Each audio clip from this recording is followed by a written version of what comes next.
Hi guys, so today we are having a hair review dengan Encik Nick, our patient after 1 year buat hair transplant. So today we are going to ask Encik Nick how is his experience so far after 1 year hair transplant and how is his journey.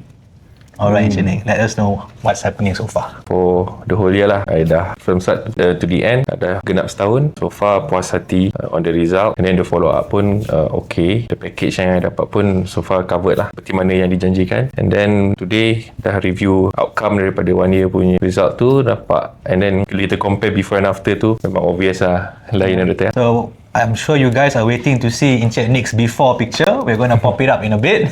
Alright, so I just want to say thank you to Encik Nick for his explanation for his journey and for trusting us for his hair transplant. So if you have any hair problems, don't wait around, message us or come to the clinic in Jalan Tun Razak for your free hair consult. Thank you guys.